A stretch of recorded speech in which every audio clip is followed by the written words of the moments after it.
Friends ఇక్కడ చూస్తున్నారు కదా ఎర్త్ సెంటర్లో ఆది మానవుడు ఎలా ఉండేవాడు, ఆయన లైఫ్ స్టైల్ ఎలా ఉన్నది, వేటాడడము, వేటాడిన తర్వాత నిప్పు కనిపెట్టిన తర్వాత కాల్చుకుంటూ తినడము ఇలా ఉండేదన్నమాట. ఆది మానవుడి మైండ్ సెట్ అంటే ఒక రకంగా నేను అనే అహంకారం ఒక తారాస్థాయిలో ఉండే ఒక మైండ్ సెట్ అనమాట.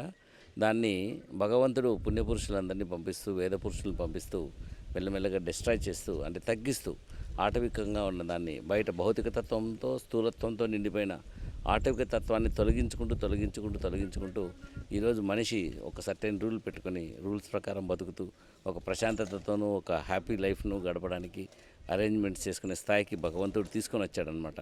సో ఇక్కడ నాన్ వెజ్ తినడము తినకపోవడం అనేది మీ ఇష్టం. బట్ నాన్ వెజ్ వల్ల ఏంటంటే భౌతికమైన జంతు స్థూలత్వం అనేది మన హృదయం మీద పడుతూ మన మైండ్ సెట్ ఆటవికంగా తయారవుతుంది. అందువల్ల ఆధ్యాత్మికంగా ఎదగాలంటే సూక్ష్మమైన స్థితుల్లో ప్రయాణం చేయాలి. సో ఈ నాన్ వెజిటేరియన్ వల్ల భౌతిక స్థూలత్వం అనేది చాలా ఎక్కువగా వస్తుంది. అందువల్ల ధ్యానంలో అడ్వాన్స్ కావాలనుకున్న వాళ్ళు, ముఖ్యంగా ధ్యానంలో అడ్వాన్స్ అవుతూ లోపల అంతర్గతంగా స్పిరిచువల్ ఎనర్జీస్ అన్నీ యాక్టివేట్ చేసుకుంటూ లైఫ్ని ఒక చైతన్య స్థితిలో తీసుకెళ్ళాలి అనుకున్న వాళ్ళకు నాన్ వెజ్ ఒక రకంగా అడ్డంకి అనమాట. సో ఆ పాయింట్ ఆఫ్ వ్యూలో నాన్ వెజ్ తినొద్దు అంటాము. సో దాని మీద నెగిటివిటీ అయితే లేదు, ఎందుకంటే పేషెంట్లకు ఒకసారి హెల్త్ బాగుండదు. సో హెల్త్ బాగుండనప్పుడు animal protein is best supplement for human బాడీకి రీకన్స్ట్రక్షన్. సో టీబీ జబ్బులు కావచ్చు, క్యాన్సర్ జబ్బులు కావచ్చు, క్రానిక్ డిసీజెస్ కావచ్చు, అట్లాంటి టైంలో బాగా రిక్వైర్మెంట్ పడినప్పుడు we advise non vegetarian. That's a different point of view, but is a survival point of view.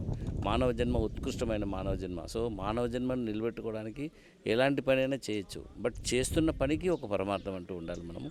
So మనం మనిషి జన్మతో బతికేటప్పుడు ఇవన్నీ కూడా కన్సిడర్ చేయాల్సి ఉంటుంది. But plan your life for inner enlightenment, inner activation, enjoyment, wonderful things. Okay, చూసారా తేడా? మామూలుగా అందరు గురువులు, స్పిరిచువల్ పీపుల్ అందరూ నో, ఇది చేయకూడదు, అది చేయకూడదు అని చెప్తారు. కానీ డాక్టర్లు, డిప్లొమాటిక్ పీపుల్, వారికి ఎవరికి ఏది అవసరమో, ఎప్పుడు అవసరం అనేటువంటిది పూర్తిగా జ్ఞానం ఉంటుంది. అందరూ చెప్తారు ఆత్మ అట్లా ఉంటుంది, ఇట్లా ఉంటుందని చెప్తారు. కానీ డైలీ లైఫ్లో ప్రాణాన్ని పోస్తూ కదా, మా ముందే ప్రాణాలు కూడా పోతుంటాయి.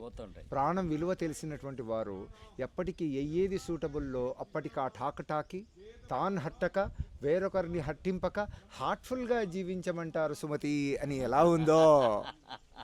అంటే ఎవరిని కూడా ఇబ్బంది పెట్టడం అనేటువంటిది లేదు. పండిత సమదర్శిన అన్నారు.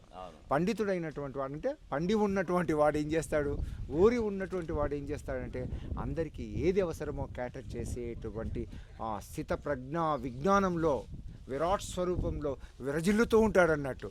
కాబట్టి ఇంత గొప్ప నాలెడ్జ్ ఉన్నటువంటి డాక్టర్స్ లైఫ్ ప్రిన్సిపల్స్ చెప్తూ మెడిటేషన్ చేయండి, స్పిరిచువాలిటీ మోస్ట్ ఇంపార్టెంట్ అని చెప్తున్నారంటే వీరు నిజంగా వైద్యనారాయణులు కాదు.